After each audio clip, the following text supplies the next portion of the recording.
Saludos a todos. Estamos aquí, un día hermoso que el Señor nos da y vamos a estar mirando entonces por un momento a uno de los eventos de lo que transcurrió en esa última noche del Señor antes de su muerte, en ese último fin de semana. Entonces hoy vamos a estar mirando a la oración del Señor allí en el jardín en Getsemaní.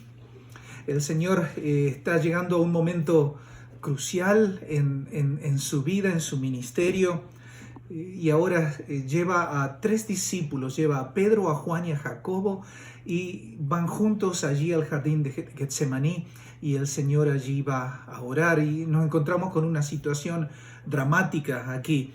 Ahora, vamos a ver dónde está Getsemaní. El jardín de Getsemaní está del otro lado de lo que en Juan 18:1 se llama el torrente de Cedrón o el valle de Cedrón, que queda enfrentado a la ciudad de Jerusalén. Entonces, parado desde el jardín de Getsemaní, uno mira hacia el muro de lo que es Jerusalén. Entonces allí con los discípulos el Señor tiene un momento de angustia, está realmente entristecido. Lo que está por ocurrir, Él sabe que va a ser algo muy dramático. Pero en todo esto, el Señor Jesús muestra una sumisión al Padre que es realmente asombrosa. Vamos a leer un poquito de este momento. Dice así en el Evangelio de Marcos, en el capítulo 14, versículo 32.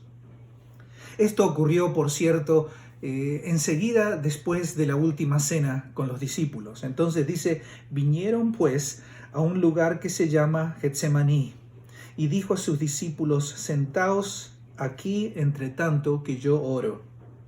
Y tomó consigo a Pedro, a Jacobo y a Juan, y comenzó a entristecerse y a angustiarse.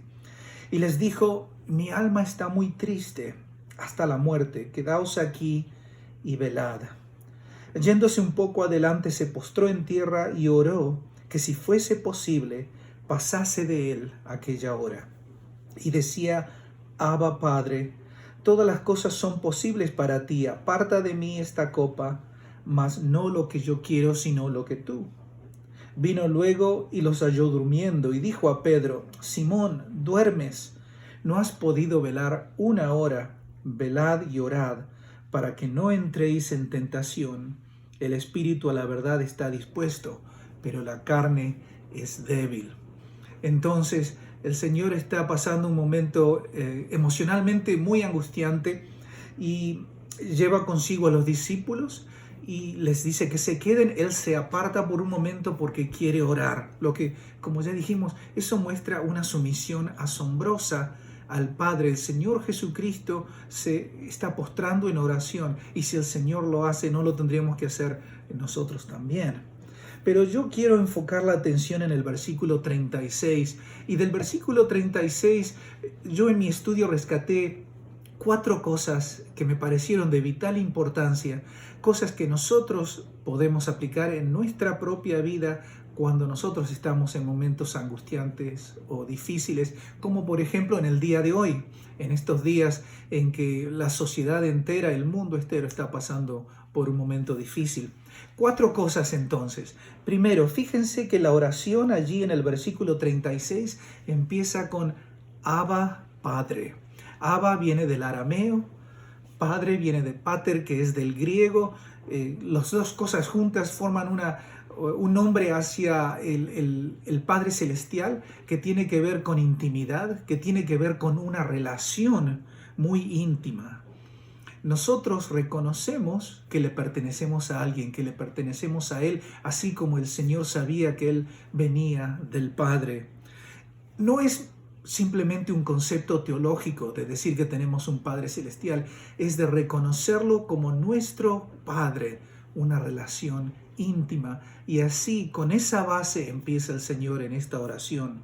Segundo, fíjense que el Señor dice allí en el versículo 36, todas las cosas son posibles para ti. Esto es una muestra de confianza, una muestra de sumisión, una muestra de entrega hacia su Padre Celestial.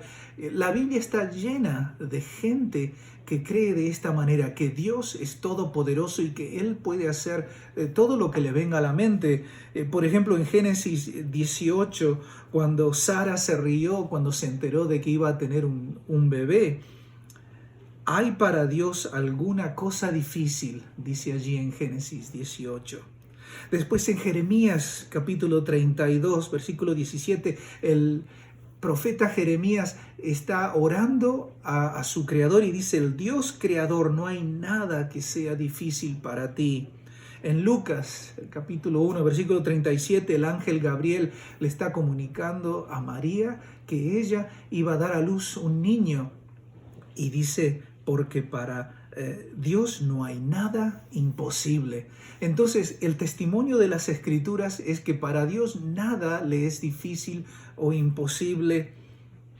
Entonces allí, en el corazón del Señor Jesucristo, y eso tiene que haber también en nuestro corazón, es confianza y entrega a nuestro Padre Celestial. Fíjense cómo sigue la oración: aparta de mí esta copa. Copa, por cierto, es un término un tanto poético que quiere decir una situación terrible, una terrible experiencia. Esta copa, si fuera posible que pase de mí. Nosotros nos identificamos con esto, porque ninguno de nosotros quisiera pasar por un momento angustiante, doloroso. Nosotros, si pudiéramos, si estuviera en nosotros elegiríamos ir por al costado de toda situación difícil. Pero en las manos del Señor encontramos de que Él nos hace pasar por estas cosas. Entonces, Cristo padeció en este momento una gran angustia y en su humanidad, Cristo le pide al Padre que si fuera posible que Él no tenga que pasar por estos momentos tan difíciles que Él va a pasar. Entonces, aquí nos encontramos con que Cristo es, sí, Dios hecho hombre, pero en su humanidad el Señor sabe que el sufrimiento que viene es muy grande y por eso es que le pide al Padre que si fuera posible, que Él lo evitara. Y eso nosotros también quisiéramos, ¿no es cierto? Nosotros le pedimos al Padre Celestial: Señor, que no pasemos por esta angustia, por esta enfermedad, por esta situación económica.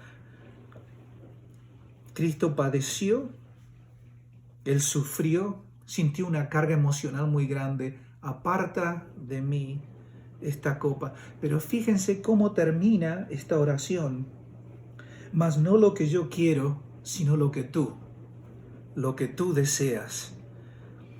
Es que Él no quiere simplemente salirse con la suya, sino que Él quiere que se cumpla el propósito del Padre. Y nosotros en esto tenemos que entender que el Señor Jesucristo lo entendió bien, y es que el Padre Celestial tenía un propósito en todo esto. El Padre Celestial en su voluntad había determinado que Jesucristo tenía que pasar por estas tribulaciones para así al final llegar a lo que sería la salvación para la humanidad. Nosotros quisiéramos que el Señor nos evite todo problema y todo dolor, pero en realidad nuestra oración tendría que ser: mas no lo que yo quiero, sino lo que tú.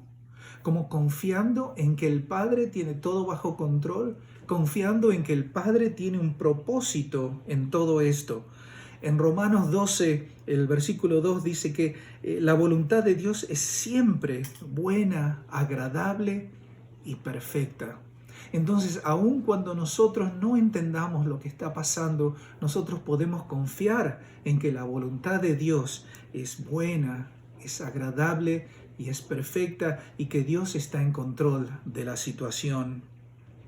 Por eso es entonces que Jesús entrega la voluntad del Padre, porque Él sabe que a la larga seguir la voluntad del Padre es lo mejor.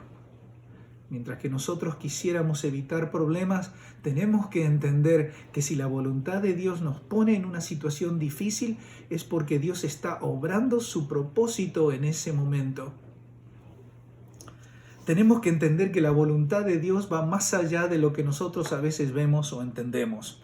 Nosotros quisiéramos respuestas a nuestros problemas, mientras que Dios lo que está buscando es transformarnos.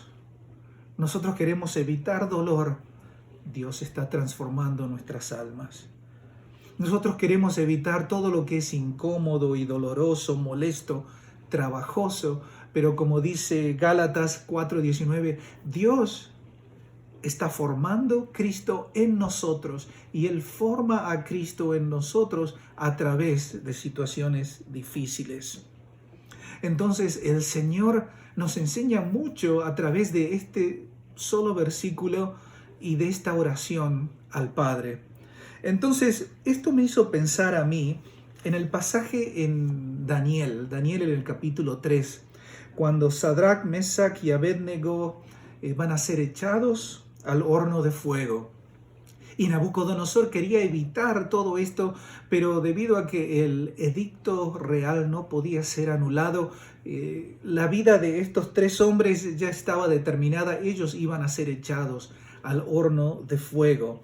Dice entonces, estamos en Daniel 3, versículo 16, Sadrach, Mesach y Abednego respondieron al rey Nabucodonosor diciendo, no es necesario que te respondamos sobre este asunto. He aquí, nuestro Dios a quien servimos puede librarnos del horno de fuego ardiendo, y de tu mano, oh rey, nos librará. Y si no, sepas, oh rey, que no serviremos a tus dioses, ni tampoco adoraremos la estatua que has levantado. Entonces nos encontramos en esta situación angustiante, una situación límite. Y ellos declaran que saben que Dios tiene en su poder la capacidad de librarlos de este momento. Dios puede hacerlo, pero aun si Él no lo hiciera, ellos dicen, no nos vamos a entregar a servir a estos dioses paganos. Yo espero que nosotros en este momento y en cualquier momento difícil que se nos presente podamos tener esta misma perspectiva como la tuvieron Sadrach, Mesach, Abednego, como la tuvo el Señor Jesucristo, de decir, yo sé que mi Padre Celestial tiene en su poder el hacer todo lo que Él quiera. Y yo sé que dentro mío yo quisiera evitar esto, pero yo sé que la voluntad de Dios y el propósito de Dios es más grande que lo que yo pueda entender. Entonces, puede ser que podamos entender esto, entregarnos en las manos del Señor y así que el Señor, a través de su Espíritu Santo, pueda formar en nosotros a Cristo Jesús, hacernos en la imagen del Señor Jesucristo. Entonces, espero que este pasaje les haya sido de aliento. Entonces, seguimos vamos a seguir visitando estos eventos en esta última noche. Espero que todos se encuentren bien en este momento. Los extrañamos. Estamos velando por ustedes en oración. Velemos en oración unos por otros y ya nos veremos pronto en la próxima entrega.